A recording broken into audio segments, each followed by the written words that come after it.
All right, folks, Roland Martin here. Coming up on Roland Martin Unfiltered for today is Wednesday, April 17th, 2019. First of all, Jack Robinson Day was on Monday.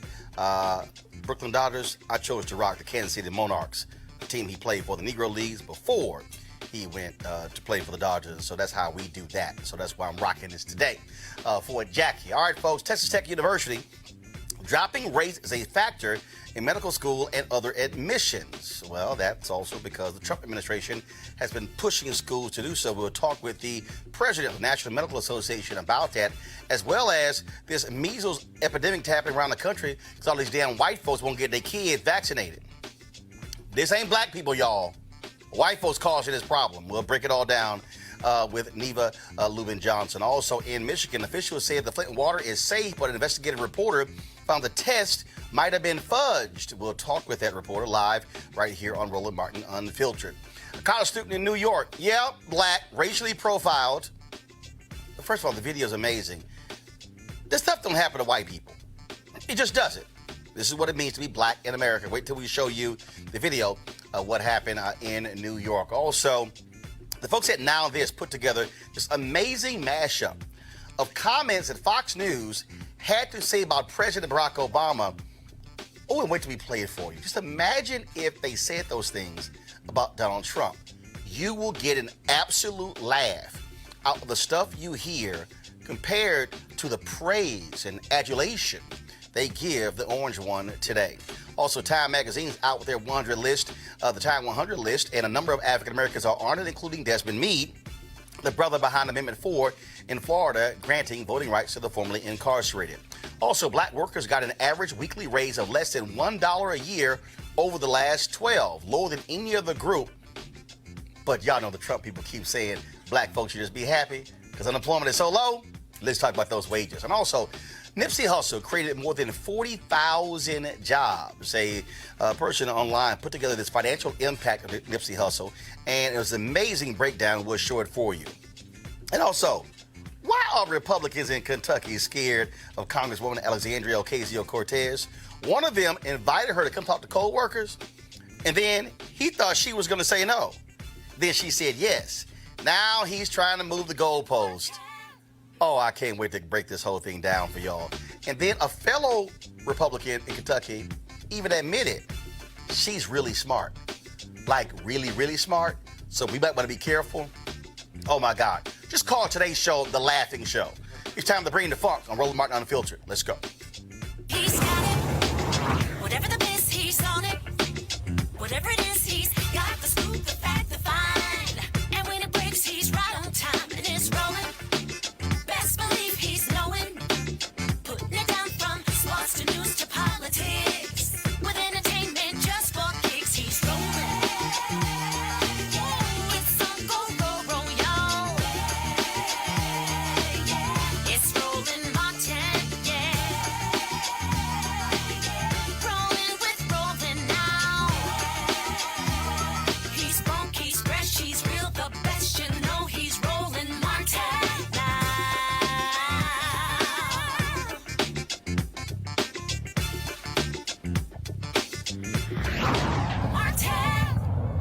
All right, of course, not that many black people in the Trump administration, and so they really are targeting race as much as they can. And so the Department of Education, they're targeting universities who use race as a factor in admissions. And so in agreement with the Trump administration, folks at Texas Tech Medical School resolved a complaint filed by an anti-affirmative action organization.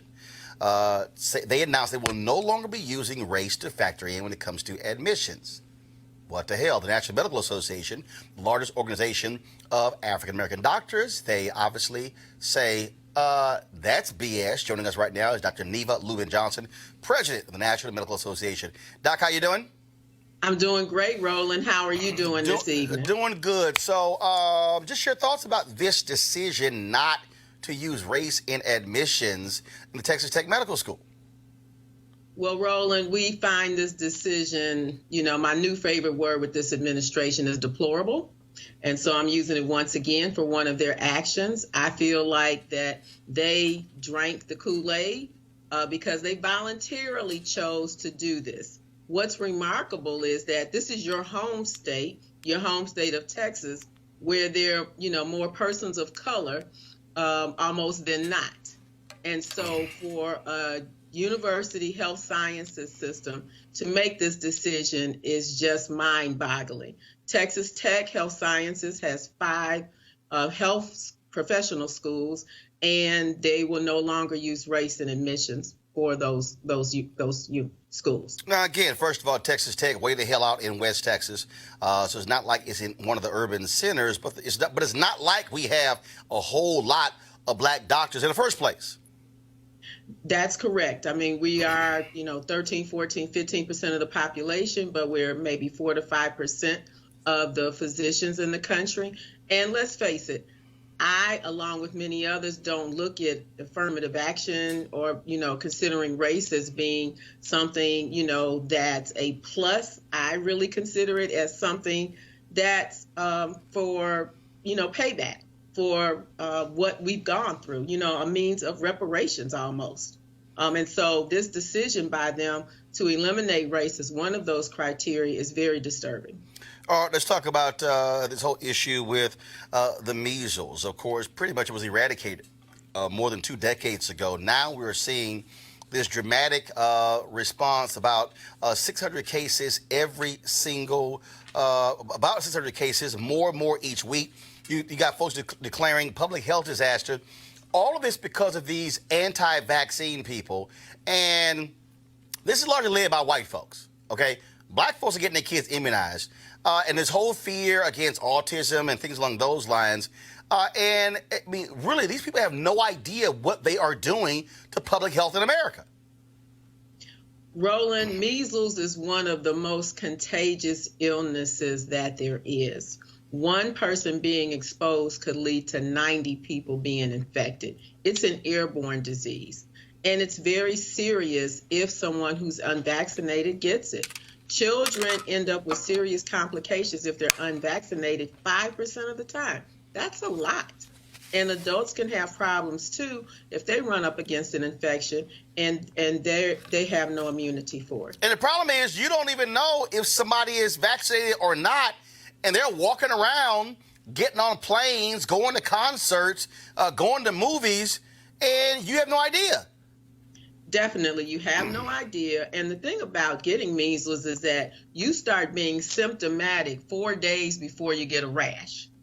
So can you imagine that, being around, everybody you're around, planes, trains, automobiles, shopping malls, whatever, and they could be incubating the illness. You don't know if they've had a vaccine and you've been exposed. And it's really dangerous for, babies and children who haven't received those 2 doses of measles vaccine. Now, I thought it was mandatory. And so is it not mandatory, or is it simply recommended? It is. I mean, for school-age children now, across the country, it is mandatory unless you have a religious objection. And states are really cracking down on even you documenting and saying you have a religious objection. And so, but still, for children, infants, those 2 vaccinations aren't given until 18 months of age. And so someone who's unvaccinated comes around an infant and toddler who hasn't been completely vaccinated yet, you're exposing them to an illness they don't have an immune system for. Very dangerous. All right. Dr. Neva Lewin-Johnson, we appreciate it. Thank you so very much for joining us. Thank you, Roland. Have a good evening and a good rest of the show. All right. Thanks a bunch. All right, folks, let's go to our panel here.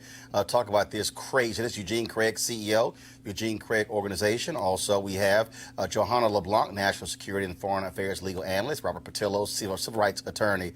White folks are causing this problem, Robert. Let's just cut to the chase, all right? This is a white folks thing.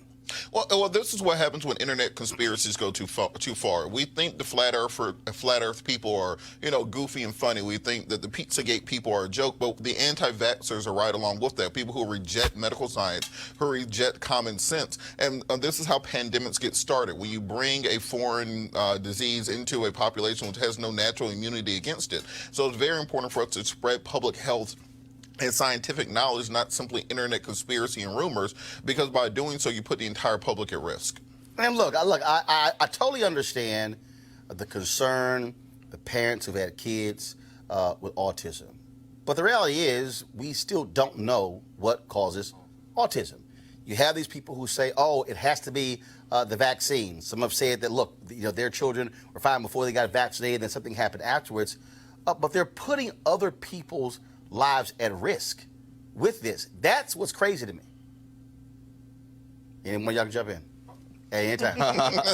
But the thing is this, we know it's irrefutable that vaccines save lives. We were looking at the eradication of measles, the eradication of polio, the eradication of a lot of diseases that are now making comebacks because people are being stupid and not getting their kids immunized. But you got adults who are walking around. Yeah. Who all of a sudden go, damn, my parents didn't get me vaccinated. And I think we need to figure out a solution to, I guess, vaccinate later in life. I mean, if you go to college and plan on living on campus, they won't give you housing unless you have been vaccinated for things like measles. But it's a public health crisis. I know New York has declared a public health crisis, and a couple other cities are declaring public health crises. But it's a mess. Just as my co-panelist indicated a few minutes ago, I think the skepticism that exists, it's okay to be skeptical, but as long as your skepticism is rooted from facts, from factual science to support it, right? And that's not the case here. It's just people who just don't believe that vaccination will solve any of their illnesses. And like you said, Roland, it's dangerous because these people are flying, they're going to concerts, they're going to movies, and they're sick, and it's very contagious. You've got judges releasing orders saying, having a rule, ruling against cities that are saying, no, you can't go into public spaces. Mm-hmm. I mean, cities have to protect the public.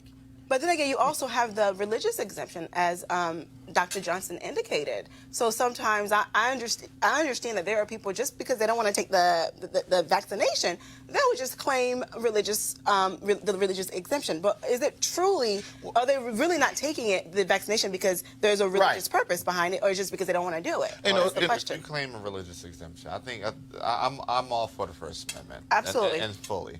But I think that's... Well, it better be established that that's your religion. There has to be some responsibility. If you claim religious exemption, and that's the actual practices and teachings of your religion, if there happens to be some kind of negative outcome from that affects and harms other people, then I think that particular church needs to cover the cost. Robert? Well, it's interesting, but because you will really think that black folks will be leading the anti-vaxxer thing, going through the Tuskegee experience, going through all the stuff the government has done, dropping crack into our communities and everything else. You would think we'd be the people who are the anti-vaxxers. But on the court part of it, there's going to be something that bubbles up to the Supreme Court on to whether or not the United States government has the ability in the Constitution to mandate that people take a vaccine. Can the government mandate to inject something in your body that has not been decided by the Supreme Court yet? And that's what's going to be the positive voice on this. Well, one of the things, again, that is crazy to me in terms of how this whole thing is happening here. I do want to ask y'all about this here. So obviously,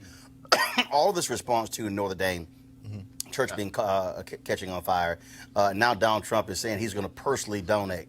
Am I the only one noticed these Republicans ain't said a damn thing about the black churches burning down?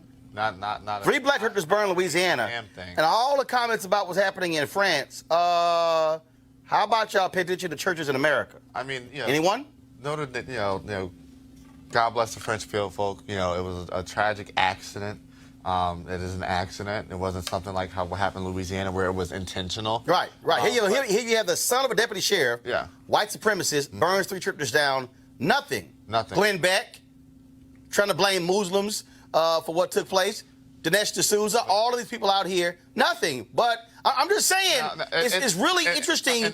These Republicans spend lots of time talking about churches burning in France and in Europe, but ignore the United States. And a red state, Louisiana. The more interesting thing about that is that while Notre Dame was burning, there was actually the third most important Muslim mosque was on fire as well. And you saw zero coverage of it. You heard zero empathy in regards to the situation. But the thing is this. We have black churches that have been burned for centuries. literally burnt for centuries. You know, are they Notre Dame? No, but are they just as important, if not more important, to the black community? Absolutely. And, you know, if $1.1 billion can be raised in 24 hours to rebuild Notre Dame, that same amount of funding can be raised to rebuild a lot of these black churches. Well, first of all, what you have is you had a GoFundMe started. They're up to about they're approaching 1.8 million. That's what they wanted to raise for it. But again, what gets me is no comment at all. Okay, from Trump, from most of these Republicans, nothing when a white supremacist, the son of a deputy sheriff, is arrested for burning 3 black churches. Well, it comes down to a question of values and how we, on both the local, national, and international. Hold on. But I thought Michelle Bachmann said that Trump is the most Bible-believing, God-fearing president we've ever seen. I guess black churches don't count. It goes so much deeper than Trump. Let's understand that. You're talking about Notre Dame, which burned down, full of a bunch of artifacts stolen from the Middle East and from Africa. You're talking about a nation of France, which still took $25 billion in colonial debt from Haiti. Still is taking colonial debt from Angola and their other colonial assets. The reason they have all this money to put towards their little cathedral, church, building, wherever it is because all the money they stole from the African world and around the earth. So if you want me to have tears for Notre Dame and tears for your stained glass and all that stuff, give the money back to Haiti. Give the money back to Africa. And as a matter of fact, let's understand something that has to be said that people aren't saying. Y'all just mysteriously moved all the paintings, all the artifacts, the crown of thorns out of Notre Dame right before it burned down, and now you're saying that all the really important stuff didn't burn up in the fire? But that's just convenient as hell, ain't it? Like, I wish my house would burn down right after I moved all the stuff out of it. It seems very convenient for that to happen. So I ain't saying what happened. Now you about to be one of conspiracy theorists along with Glenn Beck and the rest of them. But if I moved all my stuff out of my house and then told the insurance company, I moved all my stuff out, then the house burned down, what do you think the insurance company's going to tell me? Johanna? My thoughts and prayers are with all who are impacted by the burning down of Notre Dame. But however, the facts are the facts, right? Notre Dame is a symbol of slavery and colonialism, right? So that is just the reality, right? But what disappoints me is the outrage, right? And all the donation that are coming in because Notre Dame is burned down. But right here in our own communities, we have churches burning all the time due to white nationalists, right? And racist.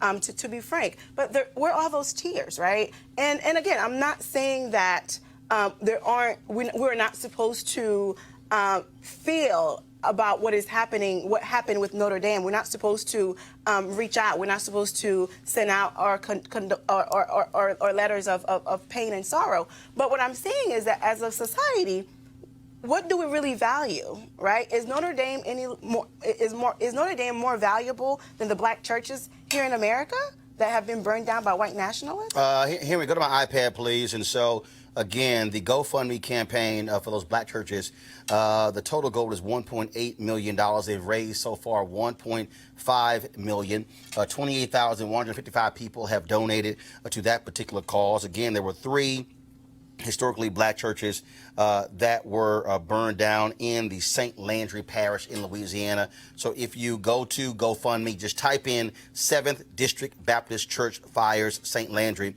and you'll actually see this GoFundMe as well. And so Keenan, who's my digital guy, Keenan, go ahead and tweet out and put it on all the social media platforms, the GoFundMe campaign for those churches. But it would be nice if the so-called greatest Christian we've seen in Michelle Bachmann's entire lifetime could say something about black churches in America. I thought you wanted to make America great again. Louisiana, red state. They voted for you, Trump, but then again, they're black churches. So probably we'll hear nothing. Just saying. Speaking of hearing nothing from this administration, let's talk about Flint. Although they have gotten the all clear for the water in Flint, that is not necessarily the case, according to an investigative reporter. Now, Michigan, they've finally gotten $77.7 million to Flint for water infrastructure improvements. They have been waiting for this for quite some time, and it's not any new money. It was part of a $120 million package that was first passed by Congress in 2016. They're finally getting it. Flint, though, will need another $300 million over the next 20 years to deal with the water crisis there. We're now in year 5 of this, folks, in year 5. Now, it was 2 years ago when officials there said that the water in Flint was safe. A new documentary called Flushing Flint raises questions on how those tests were conducted. Joining us right now is Jordan Charlton, the investigative reporter in the documentary. Jordan, glad to have you in Roland Martin Unfiltered. You say that the analysis that was done saying the water was clean in Flint was flat out wrong. Yeah, so I've been to Flint many times reporting, and last summer I started knocking on doors based on sourcing that told me the official state testing program that was used to declare the water safe, the testing that was done had a lot of improper testing going on. So I started knocking on doors of residents that were on the official state testing program, and what I found was state officials in the environmental agency, Michigan Department of Environmental Quality, were going into homes and actually running residents' water, in some cases for 5 to 10 minutes, before taking lead and copper samples. That's called flushing, and it's against the EPA's main drinking water regulation, because if you run the water even for 30 seconds to a minute, you could be flushing out high qualities of lead. So we continued in Flint for 3 weeks over the summer, and then we went back in the fall. My partner and I knocked on nearly 500 doors, and we found these examples of flushing in dozens of homes in Flint. And we're going to right now share an excerpt from the documentary, and we'll come back to you, Jordan, in just 1 second. Guys, go ahead and play that. I'm a journalist. I'm just asking residents on this block if the state ever came to test your water.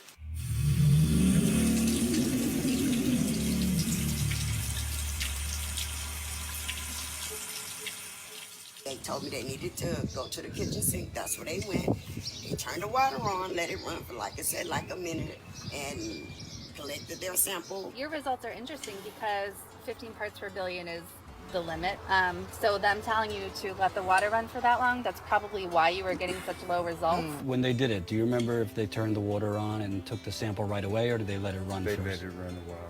They showed up at my door and they handed me a pamphlet and said, okay, it's safe to bathe in, before they even went in my house. Have you had any problems health-wise since the water switch? Itching, breaking down, stuff like that. My teeth, yeah, so. And I've had pneumonia. Our skin and our hair. I've been getting a lot of boils. Go ahead, get it. Bro, I'm telling you. And I get them like, just bro. And they were worse. My daughter did have a miscarriage. He was at Heritage Manor. Went to McLaren, where they had the Legionnaires. My father is dead. They want us out of here. They want to make it a college town, and we are not a fool. We know it. Go up and down the street. Look over there. We have a forest in the dadgum city. We can't drink our water. We can't go outside and play. We ain't got no parks. They're just going in, people who don't know EPA regulations, people that are older, people that are younger, people that are poor, whatever. And they're just right in front of them, cheating to try and get a lower number. So who the hell knows what the real numbers are? You always hear that talking point, well, like 3,000 other cities have worse numbers than Flint. I think what we're getting at here is we probably don't know the real lead levels in Flint because they've been flushing out the lead before they test. All right, Jordan, so you also have some news to report for us. Yeah, last night, Governor Whitmer, who took office in January, actually confirmed our reporting. She was on a panel with Flint residents talking about, regaining the trust in Flint. And she actually referenced our reporting and said that the Michigan Department of Environmental Quality had run the water before taking samples. And just to break it down in non-scientific terms, it's essentially just cooking the data. And this happened under the former governor's administration. So we only knocked on 450 doors. We're not funded to be out there for months. So it could be that it was more widespread, but we did find this in dozens of homes, which definitely raises questions about the declarations that were made by now former Governor Snyder that the water is safe to drink and restored.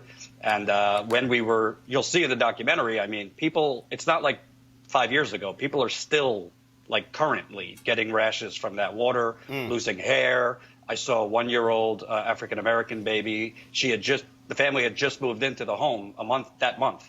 She had white blisters all over her legs and arms, which you'll see in the documentary. So unfortunately, the media, as you know, doesn't like to cover things if it's not Trump and Russia related. But I would say the declarations that the water is safe and the decision based on that to shut down the water pods is highly questionable. So when is documentary going to air and where? Tuesday, April 23rd. It'll be available at flushingflint.com. All right, then. Jordan, we appreciate it, man. Thank you so very much. Thanks, Roland. All right, go to our panel here. The fact that it's 5 years later and this is still a problem is an indictment against this nation. It's an indictment against Snyder, who was the governor, and an indictment right now against his administration for not giving a damn about Flint. It's an indictment against the former administration also. Remember that it was May of 2016 that President Obama held up a glass of Flint tap water, drank it, and declared it safe to drink. How many people following his lead drank that Flint tap water? We can't. This is a governmental issue. This is environmental racism. This is lead in the water supply. This is paint. This is brownfields. This is all the things that this government does, deeper than any one particular administration, to keep down and to dump poison into black communities and black neighborhoods, and no one cares. If this was in Martha's Vineyard, it would have been fixed in 6 weeks. Because it's Flint, Michigan, it takes 6 years. It would have been 6 weeks. I think the funds are to be released now is long overdue. No, the most galling aspect of this is the willful, if not deliberate, act by public officials allowing people to drink the water knowing that it is contaminated. And as we know, the effects of drinking water with lead in it will cause irreversible damages to the brain, to the way you think, and just to your well-being.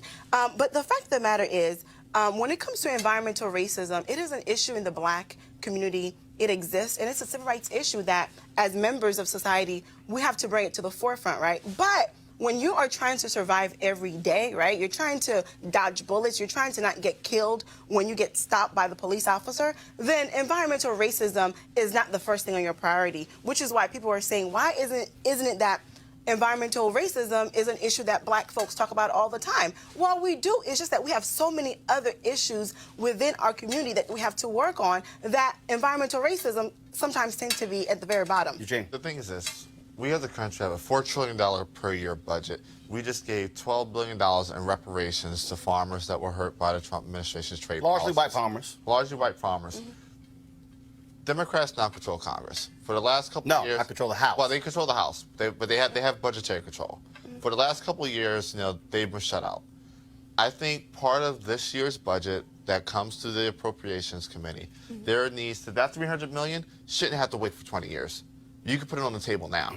You could put all that cash on the table now. Well, here's the deal, though. Even if Democrats pass it, it still has to go to the Senate. Well, and then it'll come back to conference committee, and you negotiate. Well, that's if Mitch McConnell has the guts to actually bring it up. Well, and he's shown. I mean, look, you got to fight right now in the Senate over the whole issue of funding for relief disaster because Trump only wants to have $600 million for nutritional for Puerto Rico. But Democrats are saying no. We need one more for infrastructure, and he doesn't want to do it, and McConnell's unsure what to do next. And the thing is this, we've had government shutdowns over all type of petty stuff.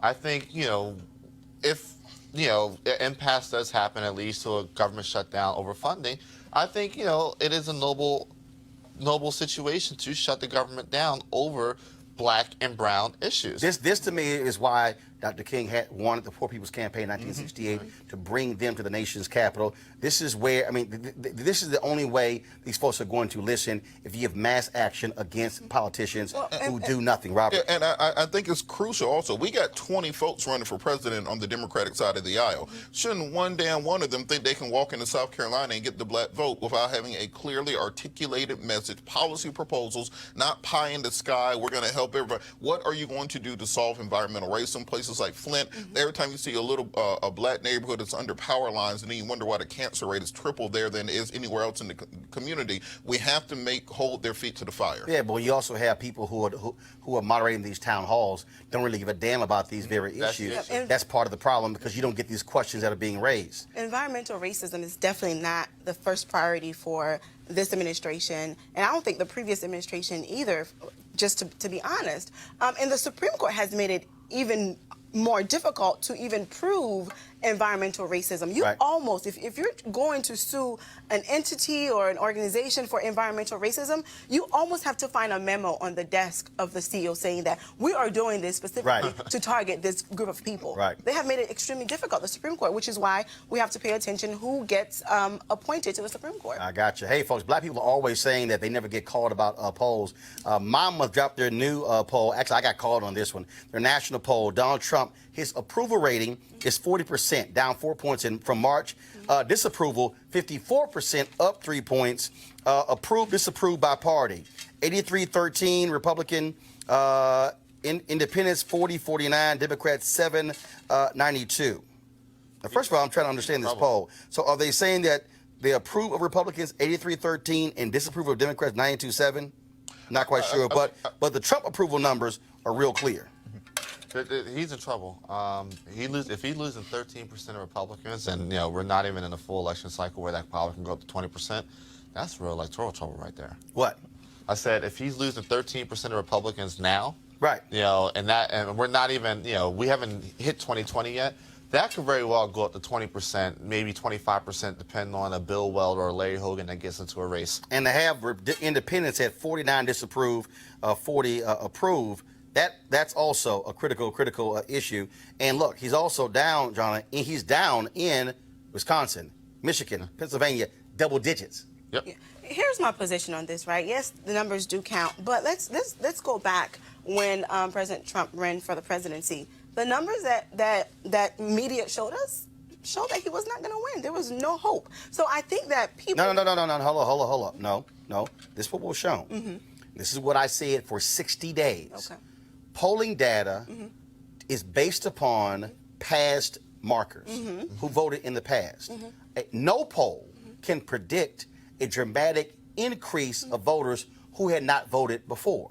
What happened was, in Michigan, in Wisconsin, North Carolina, in Florida, places, you had white folks who had not voted ever, or in 10, 15, or 20 years. In rural areas, there was a dramatic increase in the request for absentee balloting. And so you had, look, he won Ohio by 450,000 votes. No polling data. Hillary Clinton was in Ohio 3 days before, the weekend before the election, with her rally with Beyonce and Jay-Z. She was there with LeBron James as well. No campaign person puts the candidate in a state that you're going to lose by 450,000 votes. And so the reality is the polling data could not predict, one, an increase in white voters. We also saw a 2.4% decrease in black voters. And then they also could not predict the voter suppression in Wisconsin, where upwards of 200,000 people were impacted by voter ID. Well, the argument I'm trying to make is that don't be so quick to say we don't need to go out and vote because who the hell said that? Not you, but there are people they will look at those. Oh no! You'll never hear that. Not you, right? And the reason Andrew Gillum lost is because there were people who got comfortable in the last 48 hours because the polling showed that he was up anywhere from 4 to 8 points. So that's the comment that I want to make. Don't get comfortable because of those numbers. We need to be vigilant. We need to be aware. We need to go out and vote in mass numbers. Robert, I think.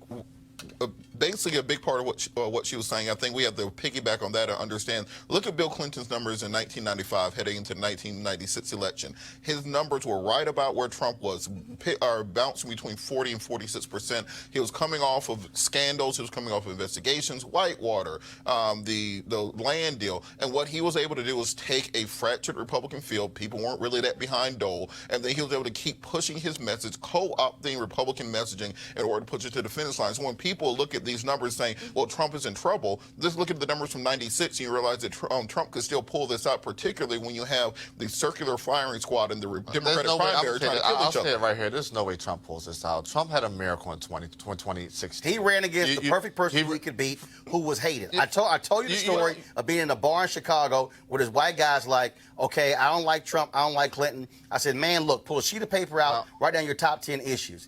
Clinton had 7 checks, Trump had 3. He goes, I just can't vote for her. So he just could not vote for Hillary Clinton. But my next story. The thing is this: you're not going to ever see another situation where somebody wins Michigan by 10,000 votes, Wisconsin by 20,000 with voter suppression, and Pennsylvania by roughly 60,000. It's never going to happen again. Like, this literally was a miracle, election. me and Eugene gonna have to put money on this. I'll put $100. I'll put $1,000 on it. All right, you put my grand down for me also. But I think that I think when you underestimate Trump and the Trump machine, and also the amount of people that are going to lie to pollsters, that you really do give him the advantage. I think. All right, I'm not underestimating anything. What I'm simply saying is, here are the numbers. Of course, this is a poll he's not going to tweet out. It's a poll Lou Dowd is probably going to screw up and get wrong again on Fox News. But this is where, on the Democratic side, you put your foot on the neck and you say, no, you go even harder to be sure that you're going to get people to turn out, mobilize, organize to win in 2020. And that makes perfect sense unless the Democrats decide to nominate Bernie or nominate one of these other fringe candidates who's going to give him the election. Here's the deal. Bottom line is we don't know because haven't had the first primary yet, haven't had the first debate yet, so we'll see what happens. All right, folks, we've seen this story before. A black man accosted by police. Oh, yeah.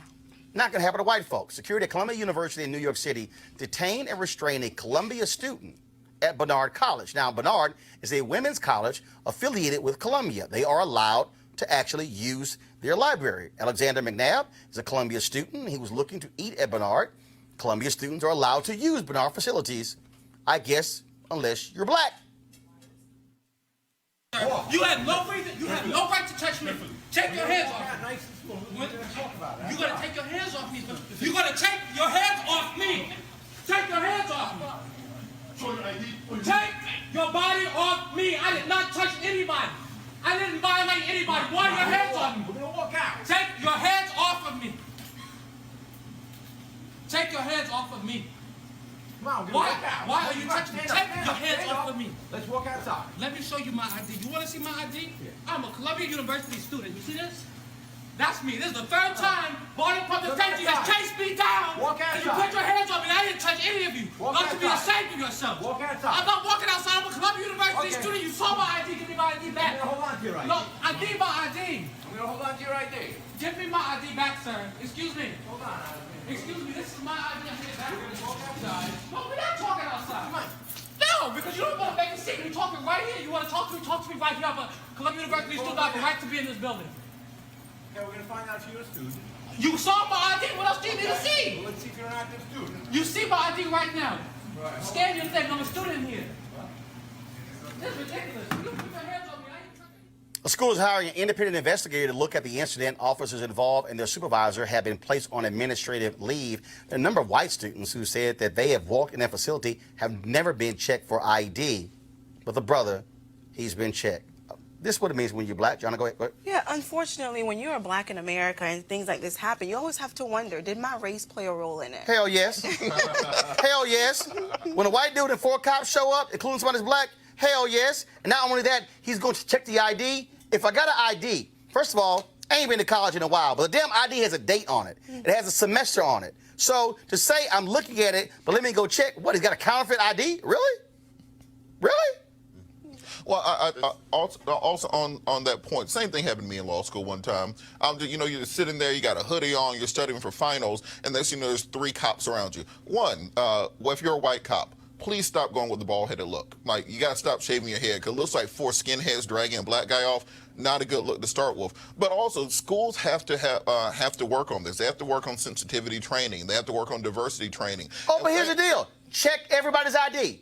Yeah. It's real simple. No. This is the way you do it. Yeah. Check everybody's ID, but you can't be black. Yeah. Sit there and go, white person, white person, white person, white person. Oh, Negro, show me your ID, please. But it hits a secondary issue, which is, what is diversity like at your school? That a black person raises enough suspicion that 5 cops show up. How many black folks do you actually have walking around this institution where this person is such an outlier that it merits a police response? You know what? Address that. That ain't just your school. You can be white, and there's a whole bunch of black people around, and you still gonna check somebody black. The issue is...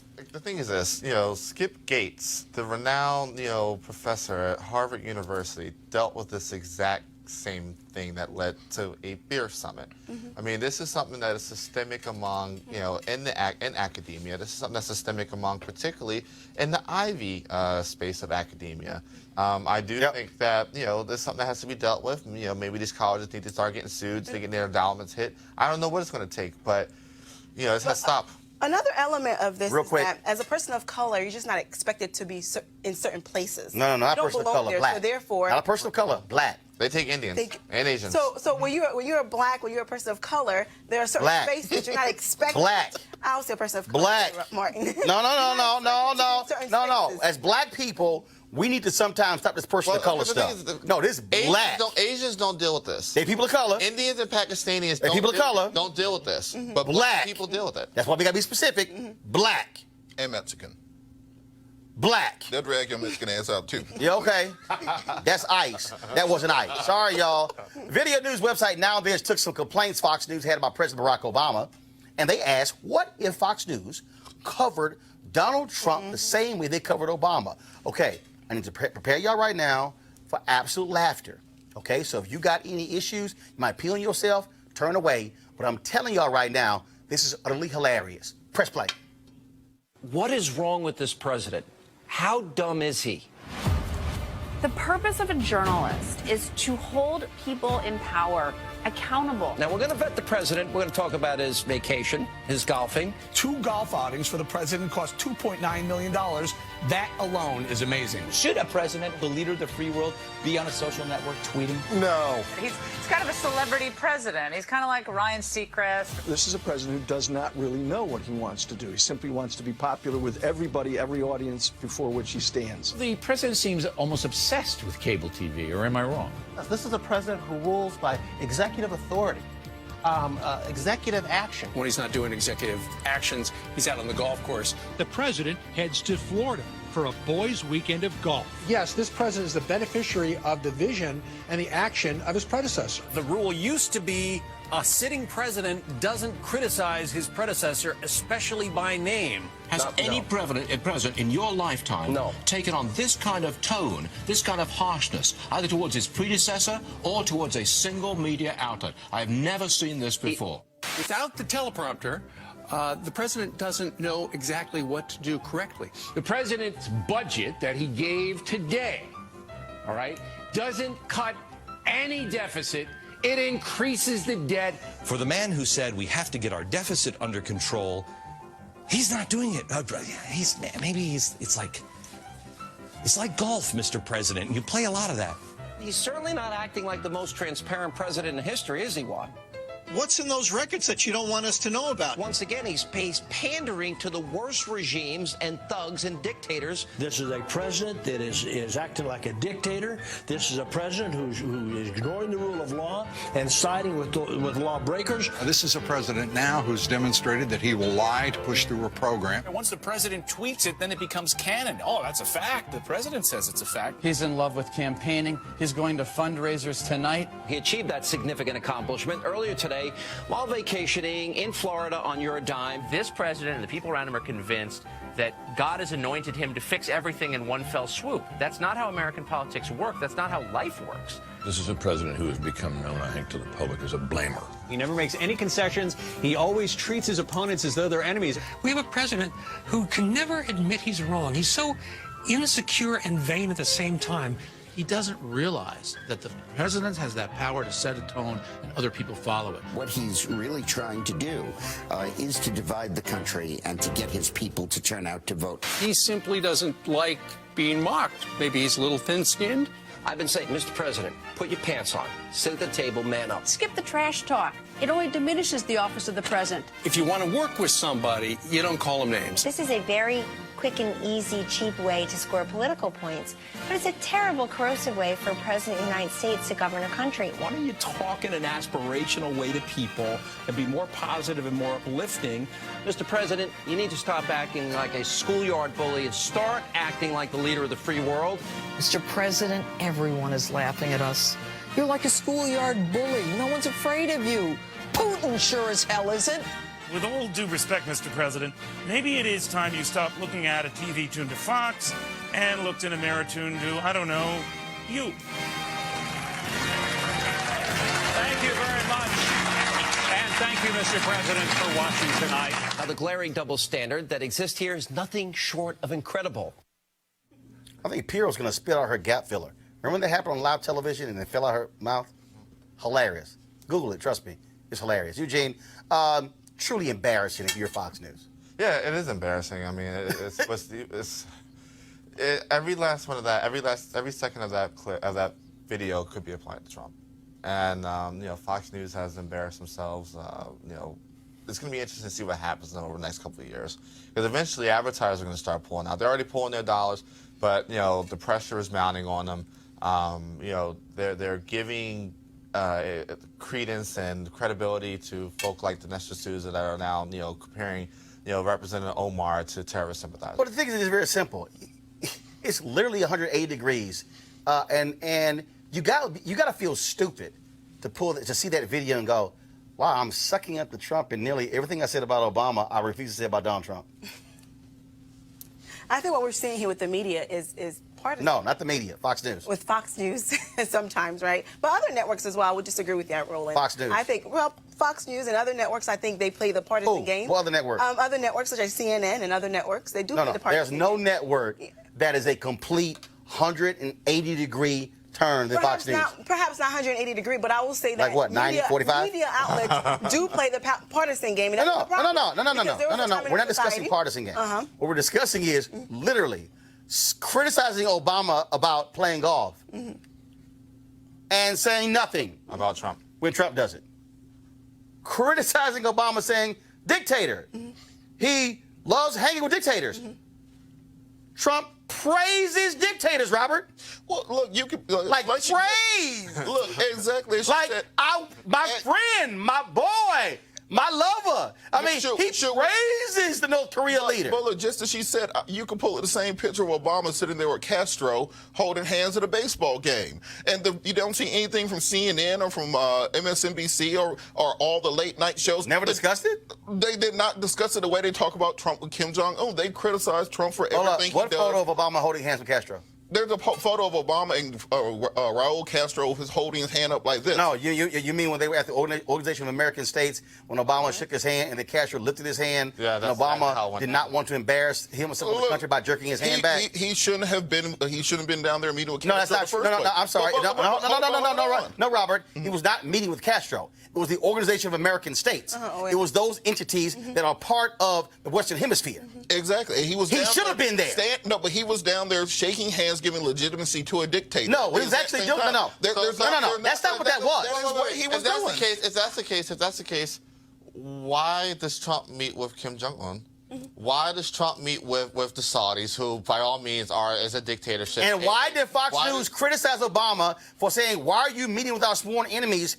And this dude literally praises and lavishes dictators. He loves just saying. The reason is because the media is biased. Amazingly. Ain't got nothing to do with it. Bullshit. Go ahead. I agree with my co-panelists. I really do think the media is biased. Regardless how you feel about Donald Trump or former President Barack Obama, the media is biased. Point, period, blank. Regarding what? There is no media bias when it comes to facts. Right. No. Explain to me this.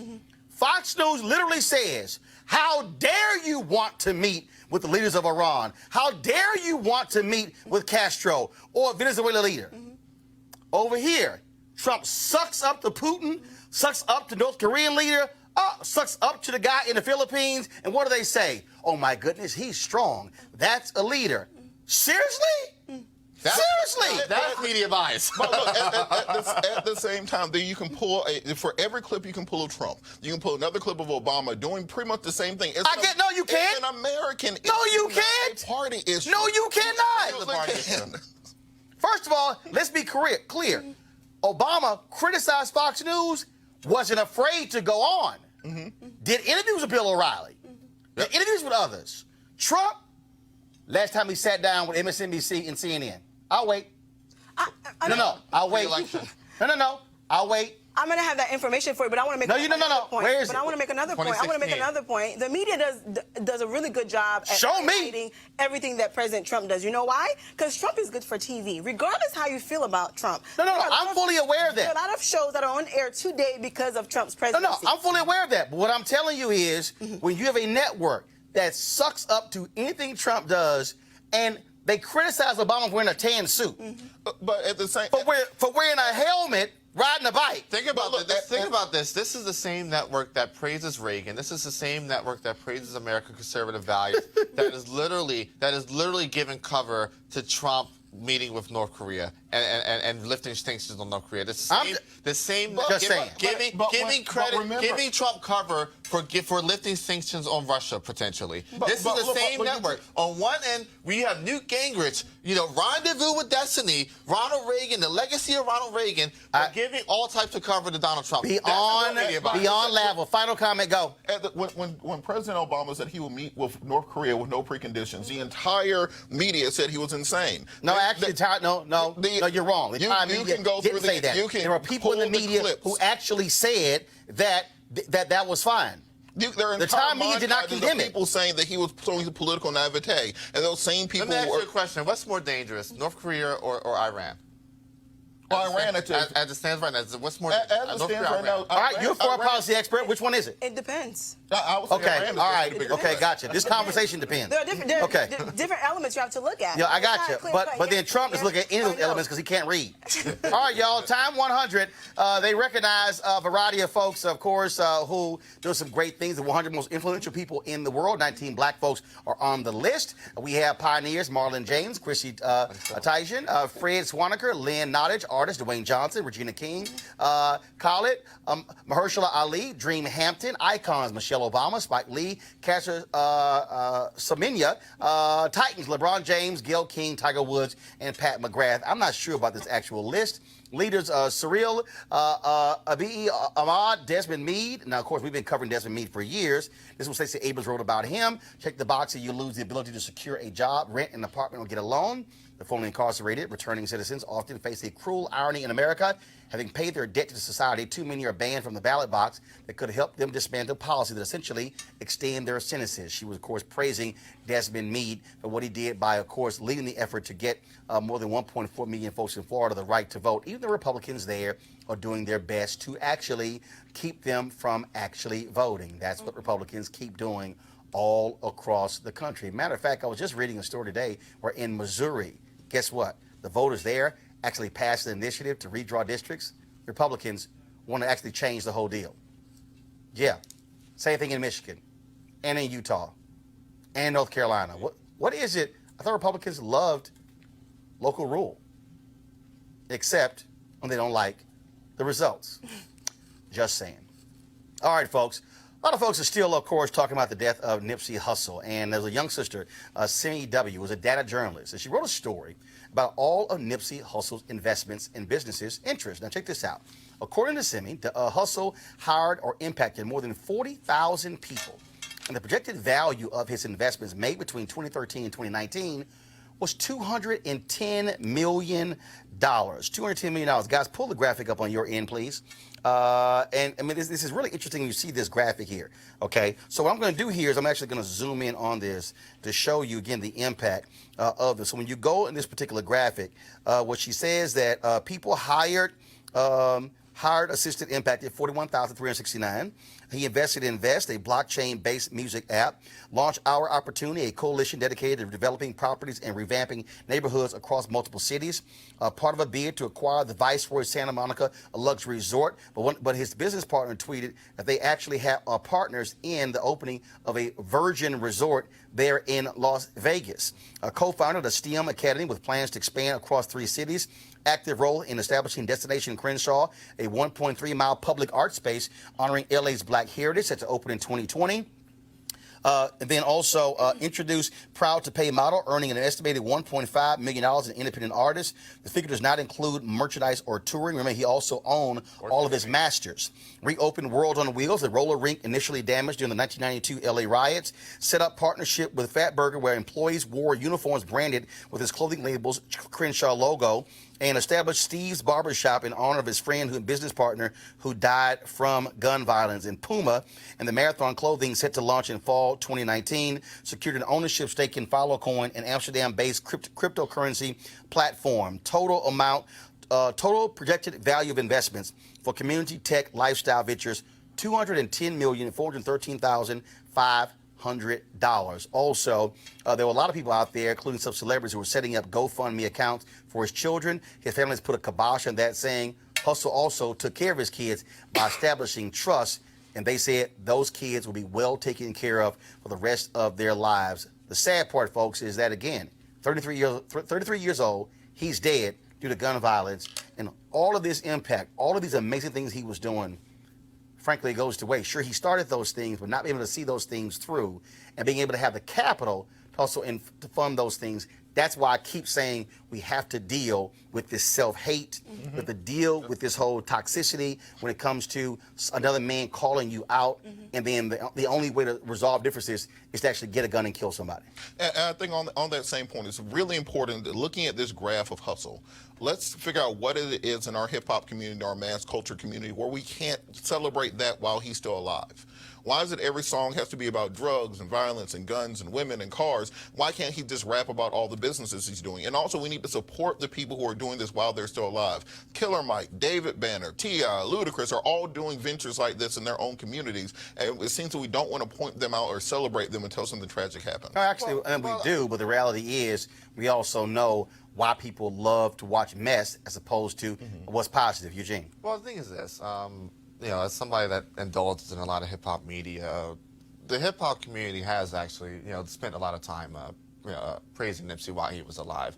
It's more so Main Street gatekeepers. General public that, you know, may not have been necessarily aware of the things that Nipsey was doing. I mean, when Nipsey said, hey, look, you know, I'm going to sell my mixtape for $100, and Jay-Z comes in and buys, you know, 1,000 of them, you know, the support was there.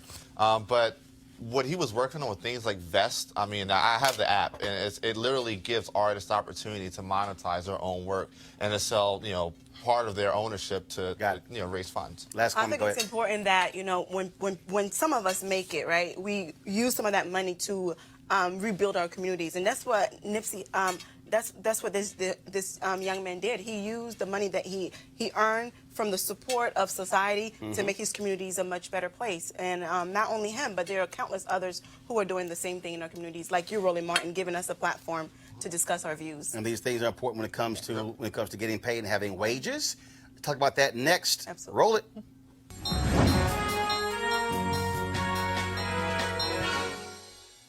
All right. Of course, the folks that ask me are sponsors of this particular segment, and Donald Trump loves to talk about low unemployment for black workers. The rate is at a historic low, but still nearly twice that of whites. Now, according to the Wall Street Journal, wages have grown much slower for black workers. No shock. From the recession in 2007 to the first quarter of this year, all U.S. workers' wages are up 5.5%. Hispanic workers up 11.8%. All but black people, 1.6%. That comes out to less than $1 a week per year over 12 years. Various causes: racial discrimination, more black women than men working, women paid less than men. Also, lack of higher paying jobs near where black workers live. And so when you hear Candace Owens and Charlie Kirk and all those people running around talking about, oh, how black unemployment is so low, ask them about wages. Then when you ask them about this, ask them, why is it 1.6% compared to 5%, 11.8% for everybody else? It's amazing how we never want to talk about those things. Even when black unemployment is talked about, they're like, oh, historic low, still double that of white America. Those pesky thing called facts, or what people today call receipts. Just saying. Okay. Now, I told y'all how Republicans really crack me up. See, sometimes you should not write checks your mouth writes that your ass can't cash. So there was a Republican congressman in Kentucky who was not particularly happy with Alexandria Ocasio-Cortez. And he dared to challenge her to say, your Green New Deal is going to negatively impact coal workers in Kentucky. So I want you to come to my district to meet with some of those coal workers so you can really see how it's going to impact them. There's a little problem there, Congressman Andy Barr. Ain't no coal workers in his district. Now, he gave her the invitation. He thought, Robert, she was going to say no. Ocasio-Cortez said, oh, yes, I will come to your district. There's a slight problem. Now he's scared. Now he wants her to apologize for criticism of Republican Congressman Dan Crenshaw from Texas over the whole Congresswoman Ilhan Omar comments. And so he sent a letter and posted it on Twitter that I will rescind my invitation unless she apologizes to Crenshaw. Now, y'all, hold up. He invited her because of the Green New Deal. Now he has a precondition on coming to Kentucky as a result because she said yes. Could it be that Republicans are a little worried that Ocasio-Cortez is going to roll up in that joint and show up and show out? Here's a conversation we found of another Kentucky Republican on a Kentucky television show who said, watch it, that woman, she's smart as hell. We might not be able to handle her. Press play. Omar and Crenshaw. Is it really, Congressman, this just a way for Andy Barr not have to bring Cortez to Kentucky? Well, I like Andy, and I think his heart's in the right place. He's a defender of coal and really wants to try to bring people in that are against coal. But I don't see any upside to bringing Ocasio-Cortez in. I think. Why not? I mean, okay, so here's, as a progressive in Kentucky, one of the things when I talk to people in New York City and places like that, they don't even really get coal miners. They don't realize that coal miners have been hurt by the ending of coal. Isn't it possible that you bring that woman here and she sees it and maybe she looks at it differently? It's possible, but not likely. I think she's pretty set in her ways. I think she's very intelligent. I think a lot of Republicans are making a mistake picking on her. The other two freshman female legislators that are in the news a lot, Iliad and Omar, I think that's fair game for Republicans to pick on. But stop. Who the hell is Iliad? I think it's about Homer, maybe. No. Who the hell is Iliad? There is no Iliad. Okay, Congressman Comer, Ilhan, and Omar, that's the same person. You might mean Talib from Detroit and Ilhan Omar. But there's no Iliad. What you wanted to say was all. Y'all press play. Big home, but Ocasio-Cortez has a movement of millennials that follow her. Ocasio-Cortez is a lot more prepared when she comes to committee meetings. For example. Said that to me that she's really smart. She is smart, and I think that we need to be very prepared when we debate her on issues that we're having a hard time with. You know, there's still a future for coal, but we need to make sure that we're debating the right people on that issue. Eugene, what he's saying is, it's a smart-ass woman from the Bronx. We dumb as hell down here. We playing with fire, inviting her because she comes prepared. She actually has receipts. She actually checks her facts. She might show our dumb Kentucky asses up. These guys are so full of shit. It's crazy. So a couple points. First and foremost, Comer and Barr need to be more concerned with Crenshaw not sponsoring the 9/11 responders bill than they need to be with AOC's response to Dan Crenshaw in defense of Omar. Secondly, they may want to consult with their fellow member from Kentucky, Thomas Massey. You know, the whole situation with him and John Kerry aside, anybody knows anything about Thomas Massey, he's an MIT grad, now wait for it, that has a solar farm on his property that uses geothermal heating, that drives a Tesla 2 miles away and parks regularly on the Capitol grounds with, you know, in the Fed license plate tags. So, you know, I mean, I think he's right. You know, she's going to come down there and whoop their ass, and you know, they don't want that embarrassment. Bottom line, Johanna, real simple. They are afraid now because she said yes, and she's going to embarrass their asses, and they are afraid that those Kentucky folks might end up saying, damn, you know what? She right. I think you hit on the nail, Roland Martin. I think you're absolutely correct. Ms. Cortez is a brilliant woman whom I think a lot of us inspired to be like, and she knows her stuff, and she understands the policy discussions. She does her research on the regular, so I think this particular member said, you know what, I invited her, but I think I may need to rescind that invitation. And now you try to come up with this little fake little reason. Exactly. Robert, this is the reason why Fox News don't invite me. It's about the same thing. Well, this right here, Sean Hannity, Laura Ingraham, Martha McCallum, all of them. Tucker, it's like, nah, we ain't going to call that one. No, that's really what they're saying. We ain't gonna call that one. Yeah. Well, I think beyond the rhetoric point, I think this would be a great time for us to have adults running the country.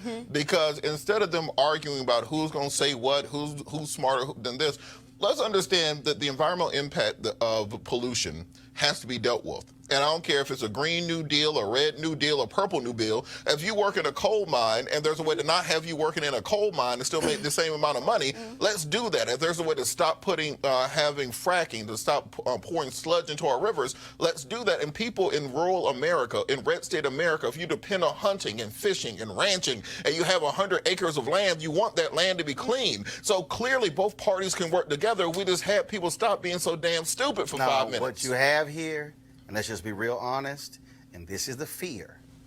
If you saw Skip Gates' Reconstruction documentary on PBS, if you actually read W.B. Du Bois' book on Reconstruction, if you read Eric Foner's book on Reconstruction, if you read Manning Marable's book on the Second Reconstruction, if you read Reverend William Barber's book on us living in the Third Reconstruction, here's the reality.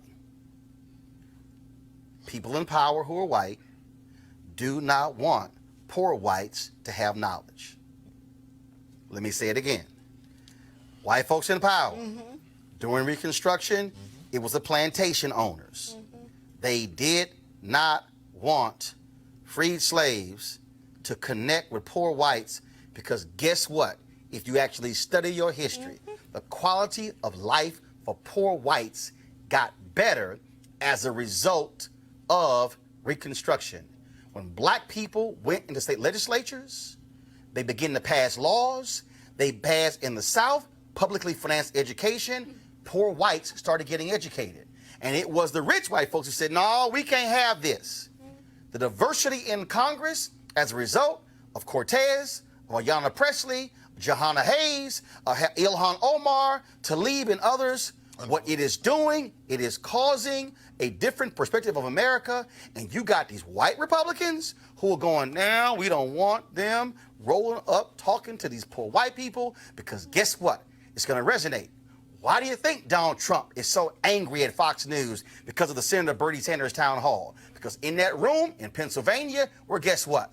Republicans, Democrats, independents, and what he was saying, they were cheering. When there was the town hall in West Virginia with Chris Hayes and MSNBC, all those white folks in there were like clapping every time Bernie said something, and I was hoping Chris Hayes would have said, stop, hold up. Y'all clapping on everything, so why in the hell did y'all vote for Donald Trump? Let me remind you, in Kentucky, they elected a Tea Party governor in 2016. Then they turned around and voted for Donald Trump. And a week after the election, they said, boy, I sure hope our Affordable Care Act not going to be tampered with, but damn it, that Obamacare got to go. It's the same thing. The real issue here is that Congressman Comer is smart. Andy Barr is an idiot. He didn't realize what he was doing. They don't want poor whites to get knowledge because their eyes will be open. This is why, and I was on the phone with him before I came on the show today, this is why Reverend William Barber continues to tell Democrats, stop being afraid of southern states. Go to Mississippi, go to Alabama, Tennessee, North Carolina, South Carolina, Arkansas, West Virginia. Go to those places where broke white people are. Bring your message to them. Look them dead in their eye and tell them your health care sucks, your education sucks, your environment sucks, all these things suck, and you keep voting for the very person who's voting against your own self-interest. That's why they're afraid of Ocasio-Cortez, because they know she's going to have her facts together, and they don't want to be embarrassed in front of their own people.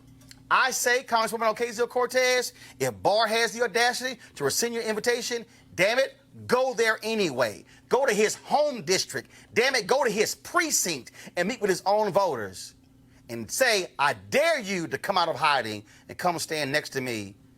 If that's how Democrats can actually counter Republicans and Trump. You take it to them, to their own people, and then you say, which one is it? This is your life, and these are their policies, and these are our policies. Which one is going to make your life better? Oh, I love to see people who are on the run. So Fox News, y'all can also call me. I will go on any one of your shows anytime, any day, anywhere. All y'all gotta do is call. But I think y'all, just like the Republican in Kentucky, you don't want your audience hearing a smart black person who's gonna bring it to you and bring them something that they never heard before. Y'all wanna keep that old wine in old wineskins. I don't drink. Oh, but I'm wine. New wine. Fine wine. And I will bring the funk any day. I think our panelists really appreciate it. Thanks a bunch. All right, folks, I'll be broadcasting tomorrow from Las Vegas. I'm going there for the National Association of Black Journalists Board meeting. So I'll see you guys tomorrow. Don't forget to support Bring the Funk Fan Club. Every dollar that you give to support the show goes to make this show possible. We got some great stuff lined up for you on tomorrow as well. Go to RolandMartinUnfiltered.com. And also, all of you who are members of our fan club, look for your email box. You're going to have a promo code which you use for discounts to items that are going to be on our website. We're going to start selling those items tomorrow, so you look for it in your box. I haven't decided, what should I do? Should it be 10, 15, or 20% discount for people who are part of the fan club? 25? No. Okay, well, 10, I gave you three options. 10%. I'm going to say 20. I think 20. Okay, you said 10, you said 20, you said 25. I'm probably making 15. But I'll decide. I'll let you decide what it is. And so, y'all go to the website, RolandMartinUnfiltered.com. You can pay by Cash App, PayPal, or even Square. All right, folks, do that. Because y'all know we're going to keep bringing the funk and keep some information you're not getting anywhere else. And also go to the Negro Leagues Museum if you want to get this Kansas City Monarchs jersey. It's number 25. That's your page's number. So support that institution. Black folks built it. Black folks should support it. I got to go. Holla!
You want to support Roland Martin Unfiltered? Be sure to join our Bring the Funk fan club. Every dollar that you give to us supports our daily digital show. There's only one daily digital show out here that keeps it black and keep it real as Roland Martin Unfiltered. Support the Roland Martin Unfiltered daily digital show by going to RolandMartinUnfiltered.com. Our goal is to get 20,000 of our fans contributing $50 each for the whole year. You can make this possible. RolandMartinUnfiltered.com.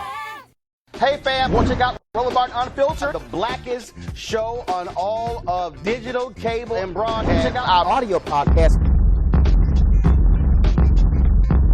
There's only one daily digital show out here that keeps it black and keep it real as Roland Martin Unfiltered. Press play. You want to check out Roland Martin Unfiltered?